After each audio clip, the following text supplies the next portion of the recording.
요한계시록 4장의 말씀입니다. 요한계시록 4장 1절부터 11절의 말씀입니다. 요한계시록 4장 말씀 다 찾으셨으면 우리 한 목소리로 합독하겠습니다.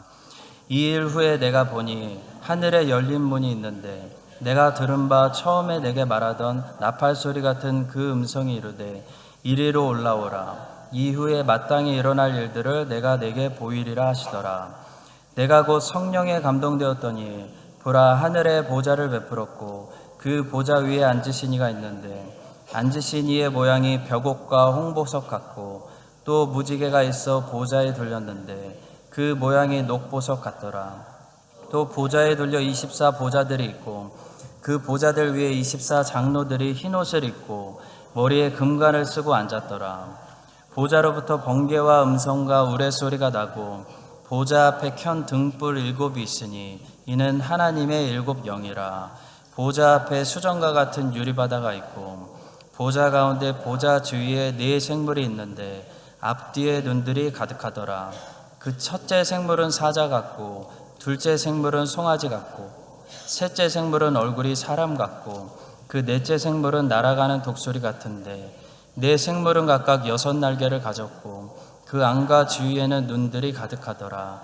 그들이 밤낮 쉬지 않고 이르기를 거룩하다 거룩하다 거룩하다 주 하나님 곧 전능하신 이여 전에도 계셨고 이제도 계시고 장차 오실 이시라 하고 그 생물들이 보좌에 앉으사 세세토록 살아계시는 이에게 영광과 존귀와 감사를 돌릴 때에 24 장로들이 보좌에 앉으시니 앞에 엎드려 세세토록 살아계시는 이에게 경배하고자 자기의 관을 보좌 앞에 들이며 이르되 우리 주 하나님이여 영광과 존귀와 권능을 받으시는 것이 합당하오니 주께서 만물을 지으신지라 만물이 주의 뜻대로 있었고 또 지으심을 받았나이다 하더라.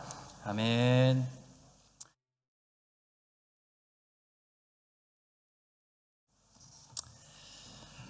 오늘은 요한계시록 4장에 나오는 천상의 예배에 대해서 말씀을 나누도록 하겠습니다. 요한계시록은 2장과 3장에서 지상에 있는 7 교회들의 상황과 형편을 먼저 보여주었습니다. 그리고 이 지상의 삶이 우리 크리스찬들에게 얼마나 치열하고 영적 전쟁이 있고 만만치 않은 삶인지를 보여주었습니다.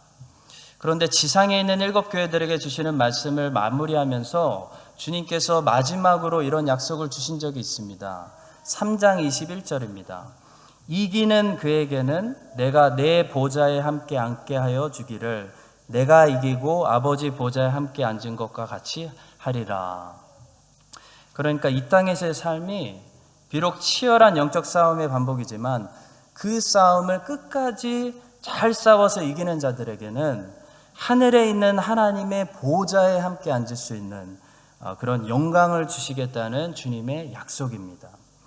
자, 그런데 바로 이렇게 싸움에 승리한 성도들이 주님의 약속대로 하늘 보좌에 실제로 앉아있는 모습을 미리 보여주시는 말씀이 바로 4장입니다.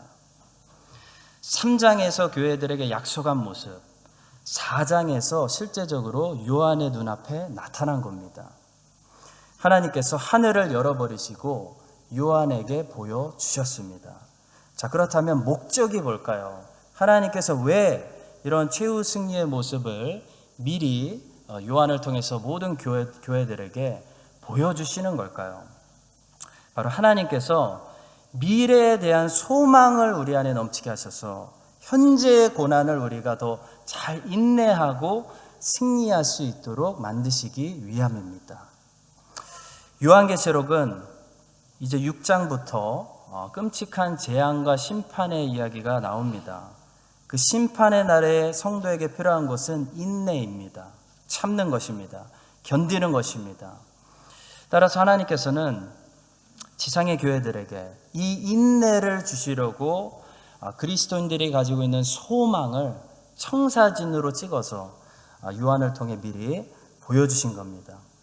따라서 오늘 이 천상의 예배를 우리가 미리 보면서 무엇보다도 우리 안에 오늘 소망이 넘쳐나게 하시고 그 소망이 오늘 나에게 필요한 그런 인내를 줄 수 있게 되기를 간절히 축복합니다. 또 천상의 온전한 예배를 우리가 보면서 지금 드리고 있는 우리의 지상의 예배가 더욱더 온전해지고 거룩해지고 하나님 보시기에 아름다운 예배 될 수 있게 되기를 바라고 소망합니다. 세 가지를 나누기 원합니다. 첫 번째로 하늘에 있는 천상의 예배를 통해 우리는 예배가 우리의 힘이라는 것을 알게 됩니다. 예배가 성도의 힘입니다. 어떤 신학자가 말했습니다. 하늘의 영광을 본 자라야 이 땅의 비극을 이겨낼 수 있다. 하나님께서 자꾸 예배의 자리로 우리를 이렇게 초청하시는 이유가 있습니다. 바로 예배의 자리에서 하나님이 주고자 하시는 것이 있는데 바로 하나님의 영광입니다. 하나님은 예배의 자리에서 하나님의 영광을 나타내십니다. 그리고 주의 백성들은 다른 것이 아니라 하나님의 영광을 볼 때 세상을 이겨낼 수 있는 힘을 거기서 얻게 됩니다. 사도 바울은 이런 말씀으로 골로새 교회를 위로하고 축복한 적이 있습니다. 그의 영광의 힘을 따라 모든 능력으로 능하게 하시며 기쁨으로 모든 견딤과 오래 참음에 이르게 하시고, 그러니까 하나님의 영광을 보는 것이 성도들에게 힘을 주고 그 힘으로 성도는 더 오래 참고 버티고 인내할 수 있게 된다는 말씀입니다. 출애굽기 32장을 보시면 이스라엘 백성들이 시내산에서 금송아지를 만들고 말았습니다. 하나님이 너무 화가 나셔서 모세에게 이 백성들을 다 쓸어버리고 새로 시작하자라고까지 말씀하셨습니다. 그때 모세가 40일 금식 기도하면서 겨우 하나님께 용서를 받아냈습니다. 그런데도 하나님께서는 화가 풀리지 않으셨습니다. 하나님께서는 내가 천사를 보내서 약속대로 너희들을 가나안 땅으로 인도하겠다. 하지만 나는 너희들과 함께 가지 않겠다라고 말씀하셨습니다. 그때는 모세가 인생에서 제일 힘들 때였습니다. 모세는 죽고 싶었을 것입니다. 모세에게는 힘이 필요했습니다. 그래서 모세가 무엇을 구했을까요? 다른 것이 아니라 하나님의 영광을 구했습니다. 출애굽기 33장 18절입니다. 모세가 이르되 원하건대 주의 영광을 내게 보이소서. 모세가 하나님께 영광을 보여달라는 것은 다른 말로 이런 말입니다. 하나님 나에게 힘을 주세요. 하나님 나에게 힘이 필요합니다. 내가 어디서 무슨 힘을 얻겠습니까? 하나님의 영광이 나에게 힘입니다. 2차 세계대전이 한참일 때 한 번은 영국 정부가 모든 그리스도인들에게 존경을 받고 있던 윌리엄 템플이라는 영국 성공회 감독에게 전쟁의 공포에서 떨고 있는 영국 국민들을 위해 대국민 라디오 메시지를 해달라는 부탁을 했습니다. 그때 윌리엄 템플은 영국 국민들에게 이렇게 연설을 시작했다고 합니다. 국민 여러분, 지금은 우리가 다른 어느 때보다도 전능하신 하나님께 예배해야 될 때입니다. 윌리엄 템플은 충분히 이렇게 말할 수도 있었겠죠. 국민 여러분, 지금은 우리가 전쟁에서 싸워야 할 때입니다. 국민 여러분, 지금은 온 나라를 위해서 기도해야 될 때입니다. 그런데 윌리엄 템플은 그렇게 말하지 않았습니다. 제일 어려운 상황 속에서 이 사람은 역경을 극복할 수 있는 힘이 어디로부터 나오는지를 알고 있는 사람이었습니다. 그는 지금이야말로 신령과 진정으로 하나님께 바르게 예배하며 예배를 통해 힘을 얻어야 된다는 것을 말했습니다. 여러분들이 가지고 있는 성경 1절과 2절을 보시기 바랍니다. 본문 1절을 보시면 하나님께서 사도 요한에게 이리로 올라오라 라고 말씀하십니다. 땅에는 2차 대전이 있고 로마 제국의 핍박이 있고 코로나 바이러스와 여러 가지 경제 문제들이 지금 복잡하게 깔려 있는데 하늘로 올라가면, 이리로 올라가면 다른 것이 아니라 하나님의 보호자가 그곳에 있다는 것을 말씀합니다. 계시록 4장에서 제일 많이 반복되는 단어는 보호자입니다. 사도 요한이 하늘로 올라가서 본 것은 다른 것이 아니라 하나님의 보호자였습니다. 이 보호자는 하나님의 통치하심, 하나님의 다스림을 가리킵니다. 땅에서는 나치가 전쟁을 일으키고 로마 제국이 기독교를 핍박하고 코로나가 온 세상을 뒤엎고 있는데 땅만 바라보지 말고 이리로 올라와서 하늘을 바라보면 하늘에서 하나님이 보호자에서 모든 것을 다스리고 모든 것을 통치하고 계시다는 것을 주님은 주의 백성들이 알기를 원하신다는 겁니다. 하나님께서는 주의 백성들이 이 땅에서 그런 위기를 당할 때마다 하늘을 여시고 다른 것이 아니라 하나님의 보호자를 보여주심으로써 진정한 역사의 주관자가 누구신지를 주의 백성들에게 알려주셨습니다. 이사야 6장에 보시면 하나님께서는 이사야의 눈앞에서 하늘을 열어버리시고 하나님의 보호자를 보여주십니다. 이사야 6장은 이런 말씀으로 시작합니다. 우시야 왕이 죽던 해 내가 본즉 주께서 높이 들린 보호자에 앉으셨는데 그의 옷자락은 성전에 가득하였고. 이사야가 하나님의 보호자를 받던 때는 언제입니까? 우시야 왕이 죽던 해입니다. 우시야 왕은 누구입니까? 남유다의 아주 중요한 왕이었습니다. 우시야 왕은 유다에서 무려 52년 동안 통치하면서 나라를 안정시키고 나라를 부강하게 만들었던, 유다에서 몇 안 되는 정치적으로 경제적으로 성공한 왕이었습니다. 근데 그 우시야 왕이 말년에 교만해져서 스스로 성소에 들어가서 분향하려고 하다가 이마에 문둥병이 걸렸고 갑자기 죽어버렸습니다.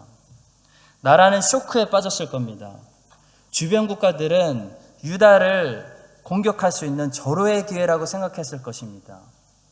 유다에게 우시야 왕이 죽던 그 해는 위기였습니다. 그런데 하나님께서 바로 그때에 모든 사람들이 위기라고 생각한 그때에 이사야 선지자를 택해서 제일 먼저 보여주신 것은 하늘에 있는 하나님의 보호자였습니다. 하나님이 위기 상황 속에서 갑자기 왜 느닷없이 하나님의 보호자를 보여주십니까? 바로 누가 진짜 유다 왕국의 왕인지를 하나님이 보여주시는 겁니다.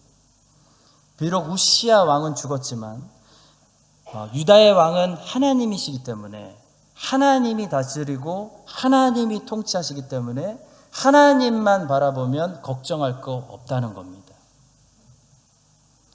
에스겔 1장을 보시면 이제는 에스겔이 환상을 봅니다. 에스겔의 눈앞에 하늘의 문이 열립니다. 그런데 하나님께서 에스겔에게 하나님의 영광을 보여주신 장소는 어디고 그 보여주신 때는 언제입니까? 에스겔 1장 1절과 2절입니다.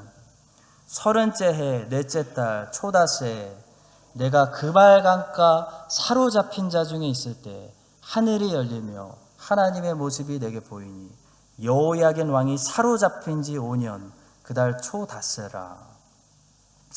에스겔이 환상을 봤을 때는요, 유다의 왕 여호야긴과 에스겔이 다른 포로들과 함께 바벨론으로 사로잡혀 끌려가서 사로잡힌 지 소망을 잃고 살아간 지 5년째 되는 상황이었습니다. 바벨론 포로로 끌려간 사람들은 소망이 없다고 생각했습니다. 이스라엘 사람들은 하나님이 예루살렘에 있는 성전에 있다고 생각했지 하나님이 그들이 사로잡혀 온 그발강가에 계실 거라는 것은 상상하지도 못하고 있었습니다. 그런데 하나님께서 에스겔 앞에 하늘을 열어버리시고 하나님의 영광스러운 모습을 그발강가에서 보여주고 계시는 겁니다. 이게 무슨 뜻입니까? 너희들이 잡혀간 그 바벨론 땅, 그발강가에서도 다스리고 통치하는 자는 저 느부갓네살 왕이 아니라 하나님이란 사실을 말씀해 주시는 겁니다. 스데반 집사님이 순교하시기 직전에 하나님께서 하신 일이 있습니다. 바로 하나님께서 스데반 집사님의 눈앞에서 하늘을 열어버리시고 하나님의 영광을 보여주시며 하나님께서 보호자 위에 서신 모습을 보여주십니다. 사도행전 7장 55절과 56절입니다. 스데반이 성령 충만하여 하늘을 우러러 주목하여 하나님의 영광과 및 예수께서 하나님의 우편에 서신 것을 보고 말하되 보라 하늘이 열리고 인자가 하나님 우편에 서신 것을 보노라. 순교를 바로 코앞에 두고 있는 스데반 집사님에게 하나님께서는 왜 하늘을 열어버리시고 하나님의 영광을 보여주십니까? 순교를 당하고 핍박을 당하는 그 순간에도 그 장소에도 그것을 허락하시고 허락하신 고통을 이길 수 있는 힘을 주시고 다스리고 통치하시는 분이 바로 하나님이라는 사실을 사도행전을 통해 우리에게 말씀하시는 겁니다. 대심판이 시작되기 전에 하나님께서 요한계시록 4장을 통해 지상의 교회들에게 먼저 하나님의 영광을 보여주십니다. 하나님의 보호자를 보여주십니다. 하나님이 다스리고 하나님이 통치하시기 때문에 너희들이 허락되어지는 모든 고통을 잘 감수하고 인내하고 승리하라는 것입니다. 하나님의 영광이 가득한 천상, 그곳은 어떤 곳이었습니까? 예배가 있는 곳이었습니다. 하나님의 보좌가 있고 하나님의 다스리는 보좌가 있고 하나님의 예배하는 예배가 있었습니다. 따라서 우리가 이 지상에서 살아가면서 천상을 가장 가까이 경험할 수 있는 곳은 바로 예배밖에 없습니다. 여러분과 제가 이 어려운 세상에서 살아가면서 힘들 때마다 예배를 통해 하나님의 영광을 경험하며 하나님의 영광을 성도의 힘으로 삼아서 이 땅에서 모든 것들을 인내하며 승리할 수 있는 승리자들이 되시기를 주님의 이름으로 축원합니다. 두 번째로 하늘에 있는 예배를 통해 우리는 예배가 늘 우선이라는 것을 배우게 됩니다. 요한계시록 4장에 나오는 이 천상의 모습을 보시면 하나님의 보좌 주변에 네 생물들이 있고요. 또 24장로들이 있습니다. 여기서 이 네 생물은 에스겔이 환상에서 보았던 것처럼 네 가지 얼굴을 가지고 있고요. 이사야가 환상에서 보았던 것처럼 6개의 날개를 가지고 있습니다. 그러니까 에스겔의 환상을 통해서 본 환상과 이사야에게 보여주시는 환상을 종합해 보면 이 네 가지 생물은 하나님의 거룩하심을 보좌 주변에서 찬양하는 천사들로 해석되어질 수 있습니다. 그런데 이사야의 환상을 보시면 이 천사들이 6개의 날개를 가지고 있는데도 불구하고 오직 2개의 날개를 사용해서 날아다닙니다. 그리고 나머지 4개의 날개들로 2개는 얼굴을 가리고 2개는 발을 가리고 있다는 사실을 발견하게 됩니다.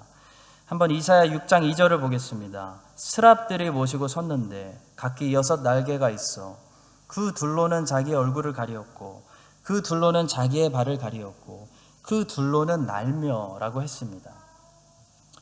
존 메가더 목사님은 여기서 아주 중요한 교훈을 찾아내십니다.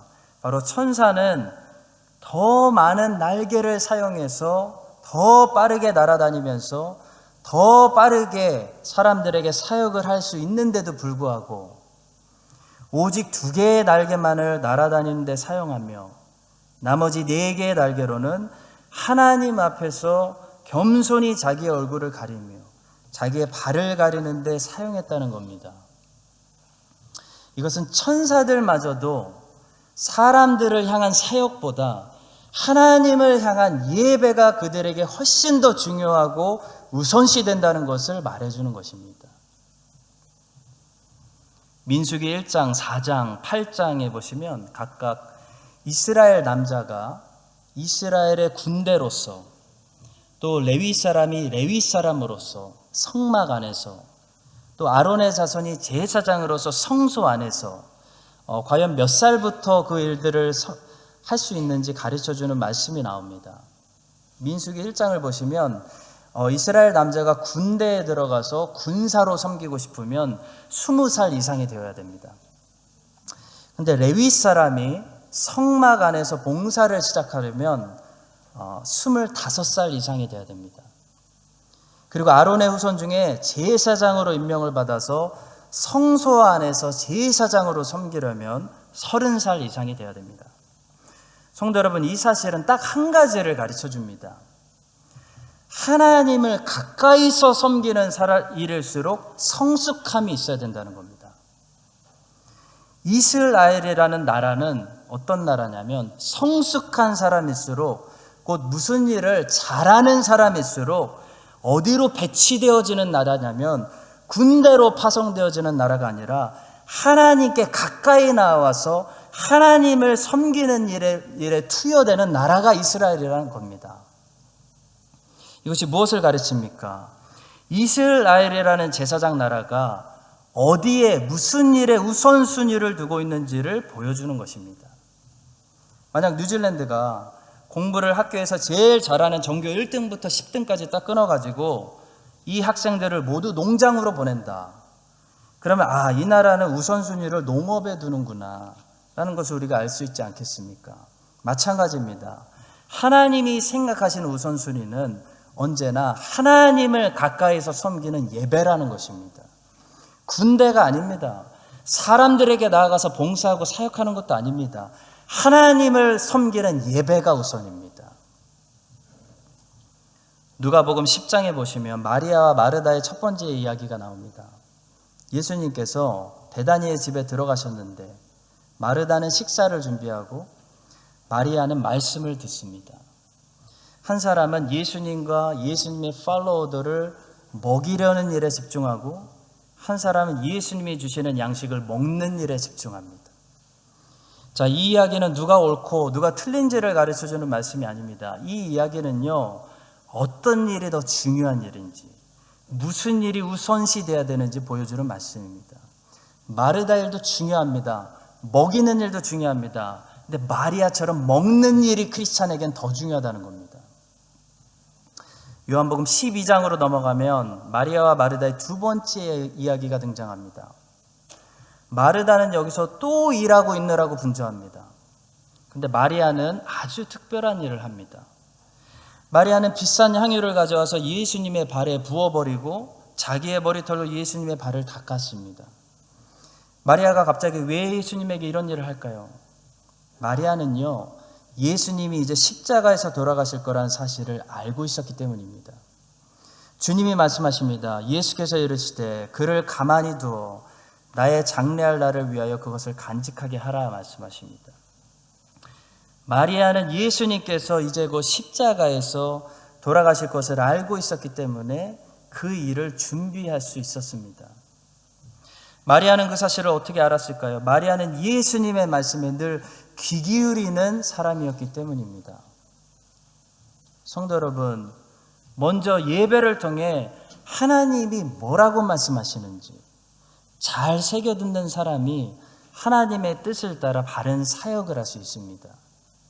먼저 예배를 드리지 않으면 우리는 아무리 열심히 있어도 사실 주님의 일을 하는 것이 아닙니다.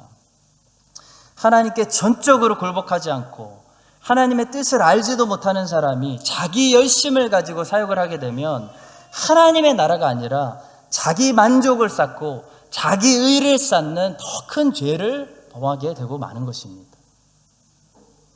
오늘날 자유주의 신학에 물든 사람들이 많습니다. 오늘날 자유주의 신학에 물든 사람들은 예배는 드리지 않고 자꾸 세상에 나가서 일을 하자고 말합니다. 그리고 주님께 예배 드리는 시간을 아까워하고 교회에 헌금 드리는 것을 아까워하고 그 헌금으로 차라리 구제단체에 기부하며 가난한 자들을 위해 구제하는 데 쓰자고 자꾸 제안합니다. 바로 주님께 향유를 부어드린 마리아를 핍박했던 가룟 유다가 했던 말과 동일한 말입니다. 가룟 유다는요, 주님께 부어드리는 여자의 헌신의 행위를 뭐라고 불렀는지 아십니까? 낭비라고 불렀습니다. 가룟 유다는 그 돈으로 그 낭비하지 말고 그 시간과 그 열정으로 가난한 자들을 도와주고 세상을 바꿔야 된다고 말했습니다. 가룟 유다는 오늘날 예배를 드리지 않고 구제 활동을 예배보다 더 중요하게 생각하는 자유주의 신학에 물든 가짜 기독교인들의 모습을 제일 잘 드러내고 있는 성경의 인물이 가룟 유다입니다. 그들은 교회 오는 시간이 아깝다고 말합니다. 왜 11조를 꼭 교회에 바쳐야 되냐고 자선단체에 기부하자고 말합니다. 그들은 우리 주님께 드리는 것을, 모든 것을 낭비라고 얘기합니다. 성도 여러분, 가룟유다가 마리아를 핍박했던 것처럼 마귀의 자식들은 언제나 예배자를, 주님께 드리는 자들을 핍박한다는 사실을 기억하시기 바랍니다. 마리아가요, 왜 향유를 팔아서 세상을 바꾸지 않고 많은 사람들의 삶을 도와주지 않고 왜 한 번에 예수님의 발 앞에 부어드렸는지 아십니까? 이유는 딱 하나입니다. 마리아는 예배자였기 때문입니다. 참된 예배자는요, 주님께 부어드리는 것을 낭비라고 생각하지 않기 때문입니다. 여러분과 저는 사역자가 되기 전에 먼저 예배자가 되어야 됩니다. 그래서 사람들에게 가기 전에, 세상으로 나아가기 전에 먼저 주님께 나아가야 됩니다. 주님께 나아가서 주님께 우리의 참된 헌신을 부어드리고 시간을 부어드리고 열정을 부어드리고 그것을 아까워하지 않는 그런 사람들이 돼야 됩니다. 주님도 사랑하지 못하면서, 사랑스러운 우리 주님도 사랑하지 못하면서 상처받은 죄인들을 어떻게 사랑할 수 있겠습니까? 우리 교회의 첫 번째 목적은 예배하는 교회입니다. 예배하는 교회가 먼저 되어야 선교하는 교회도 가능합니다. 예배하지 못하면 선교도 하지 못합니다. 예배 없이 하는 봉사는 참된 봉사가 아닙니다. 자기 만족을 위한 봉사이고 자기 의의를 드러내는 봉사입니다. 우리 교회가 더 많은 시간을 투자하고 더 많은 자원을 써서 더 많이 사역할 수도 있겠지만, 더 많은 시간과 더 많은 열정과 더 많은 자원을 투자해서 천사들이 더 많은 날개를 사역에 사용한 것이 아니라 예배하는 일에 사용했던 것처럼 우리 교회도 언제나 하나님을 먼저 기쁘게 해드리고 하나님을 예배하는 일에 우리의 더 많은 힘과 자원을 쏟아붓는 예배하는 교회 될 수 있게 되기를 주님의 이름으로 축원합니다. 마지막 세 번째로, 교회 요한계시록 4장에 나오는 천상의 예배는 겸손이다라는 사실을 우리에게 가르쳐 줍니다. 참된 예배가 우리에게 경험되어지면 우리에게 일어나는 현상은 언제나 겸손입니다. 자, 천상의 예배에는 천사들만, 네 생물들만 있었던 것이 아닙니다. 하나님이 택하시고 구원하신 하나님의 백성들도 있었는데요. 본문에 나오는 24장로들은 구약의 12지파와 신약의 12제자들을 합쳐서 모든 시대 모든 하나님의 백성들을 대표하는 말이라고 해석할 수 있습니다. 이 네 가지 생물들이, 네 생물들이 하나님의 보좌 앞에서 두 날개로 얼굴을 가리고 두 날개로 발을 가리며 오직 두 개의 날개로만 날면서 자신의 속도를 낮췄던 것은, 그런 모습으로 그들의 겸손을 하나님 앞에 드러내고 있다면 24장로들은 어떻게 겸손을 보이고 있을까요? 하나님이 주신 그들의 면류관을 하나님 앞에 다시 벗어드림으로 그들의 겸손을 드러내고 있습니다. 성도 여러분, 참된 예배에 꼭 필요한 요소 중에 하나는 겸손입니다. 참된 예배가 드려지면 꼭 일어나는 현상은 겸손입니다. 겸손이라는 것은 뭡니까? 나를 부인하는 겁니다. 하나님만 인정하는 겁니다. 모든 시대 모든 성도들을 대표하는 24장로들은 하나님의 약속대로 하나님이 승리한 자들에게만 주시는 스테파노스, 면류관을 머리에 받았습니다. 그런데 그들이 참된 예배 앞에서 보이는 행동은 뭐죠? 다른 것이 아니라 나를 부인하는 겁니다. 내가 한 것이 아닙니다. 나는 아무것도 없습니다. 나는 여기 올 자격도 없습니다. 하나님이 하신 겁니다. 하나님, 오직 하나님만 영광, 찬송, 존귀를 받으시옵소서. 이것이 참된 예배자들의 마음속에 부어지는 겸손입니다. 이사야 6장을 보시면 이사야의 눈앞에 하늘이 열려버리고 하나님의 영광이 이사야를 덮어버리니까 이사야에게 경험되어진 것이 한 가지가 있었는데요. 그것이 무엇입니까? 겸손입니다. 이사야는 겸손해졌습니다. 그래서 회개할 수밖에 없었습니다. 이사야는 이렇게 고백합니다. 그때 내가 말하되 화로다 나여 망하게 되었도다. 나는 입술이 부정한 사람이요 나는 입술이 부정한 백성 중에 거주하면서 만군의 여호와이신 왕을 배웠음이로다 고백합니다. 이것이 이사야의 경험입니다. 성도 여러분, 이사야는 여기저기 사람들을 쉽게 험담하고 가십하는 사람이 아니었을 거라고 저는 믿습니다. 그는 나름대로 정직하게 살려고 나름대로 정직한 입술을 가진 사람이었을 거라고 생각합니다. 그런데 그런 사람도요, 하나님의 영광을 경험하고 하나님의 임재 안에서 참된 예배 속에 하나님을 만나고 보니까 자신의 입술이 너무나 부정하다는 사실을 깨닫게 되었다는 겁니다.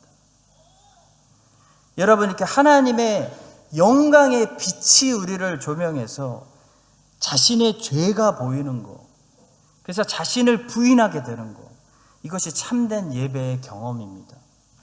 참된 예배는 힐송에서 하는 것처럼 사람들의 기분을 좋게 해주는 게 참된 예배가 아닙니다. 참된 예배는 레이크우드에서 하는 것처럼 사람들이 얼마나 대단한 존재인지 자부심을 갖게 하고 자존감을 높여주고 긍정의 힘을 갖게 해주는 것이 참된 예배가 아닙니다. 참된 예배는요, 반대의 결과를 만들어냅니다. 참된 예배가 우리에게 경험되어지면요, 오직 하나님만 인정하게 되고 우리 모두가 티끌과 같고 에노스와 같다는 사실이 우리에게 깨달아집니다. 이것이 참된 예배입니다. 이사야는 엎드려짐으로 참된 예배를 경험합니다. 사도 요한도 죽은 것 같이 엎드려졌다고 요한계시록은 말합니다. 그것이 참된 예배입니다. 엎드려지는 것입니다.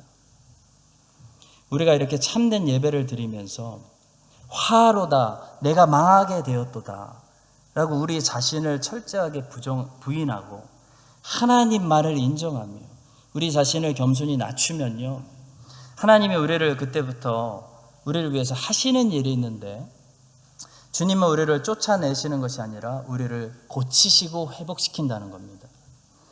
그때 그 수랍 중에 하나가 부젓가락으로 제단에서 집은 바 핀 숯을 손에 가지고 내게로 날아와서 그것을 내 입술에 대며 이르되, 보라, 이것이 내 입에 닿았으니 내 악이 제하여졌고 내 죄가 사하여졌느니라. 그리고 먼저 이렇게 하나님 앞에서 회개가 이루어진 사람이라야 하나님이 쓰시는, 그때부터 손들어 쓰시는 사역자가 될 수 있습니다. 내가 또 주의 목소리를 들으니 주께서 이르시되, 내가 누구를 보내며 누가 우리를 위하여 갈꼬 하시니, 그때 내가 이르되, 내가 여기 있나이다, 나를 보내소서 하였더니. 사랑하는 성도 여러분, 여러분과 제가 우리에게 허락하신 이 크라이스트처치 한인장로교회 공동체를 통해 하나님 앞에 신령과 진정으로 이렇게 예배 드릴 때마다 하나님이 우리를 더 겸손하게 낮춰주시고, 하나님이 우리의 죄를 깨닫게 해주시고, 나의 죄를 나로 애통하게 해주시고, 진심으로 회개할 때 하나님이 우리를 고치시고 회복시켜 주시기를 소망합니다.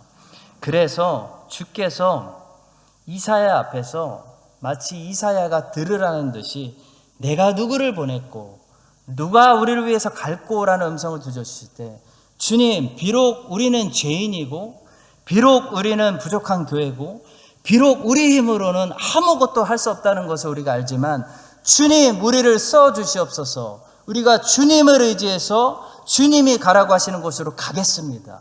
주님이 하라고 하시는 일들을 우리가 순종하겠습니다 라고 대답할 수 있는 우리 교회 모든 성도님들, 하나님이 흔들어 쓰시는 우리 크라이스트처치 한인장로교회 될 수 있기를 예수님의 이름으로 간절히 축원합니다. 기도하겠습니다. 사랑의 주님, 어려운 시대에 살아가고 있는 주의 백성들에게 하늘을 여시고 하나님의 영광과 천상의 예배를 보여주심으로써 우리에게 힘과 위로를 주심을 감사합니다. 예배를 통해 하나님의 영광을 보는 것이 우리에게 힘인 줄로 믿습니다. 주님, 주의 영광을 우리에게 날마다 보여주시옵소서. 예배가 이 교회의 우선이 되게 하시고 사역이 우선이 되지 않도록 하여 주시옵소서. 모든 사역자들이 신실한 예배자들 가운데서만 나오게 하여 주시옵소서. 예배를 통해 하나님의 높으심과 우리의 처남을 더 깨닫게 하시고 이사야처럼 회개하며 24장로들처럼 면류관을 벗어드리는 겸손한 마음을 날마다 우리에게 허락하여 주시옵소서. 그때 주님께서 내가 누구를 보낼고 누가 우리를 위해서 갈고 대답하실 때 주님 내가 여기 있습니다. 우리가 가겠습니다. 우리를 보내소서 담대하게 순종할 수 있는 우리 크라이스트 찬양 장로교 될 수 있도록 복을 내려 주시옵소서. 감사드리며 높은 보좌에서 오늘도 다스리시는 예수 그리스도의 이름으로 기도합니다. 지금은 높은 보좌에 앉으셔서 온 세상을 다스리시는 우리의 왕 예수 그리스도의 은혜와 하나님의 무한하신 사랑과 성령님의 교통하심이 오늘 말씀을 듣고 천상의 예배를 보고 이 지상의 예배를 신령과 진정으로 드리기로 결단하는 모든 여기 참된 예배자들 위해 이제부터 영원까지 함께 하시기를 간절히 축원합니다. 아멘.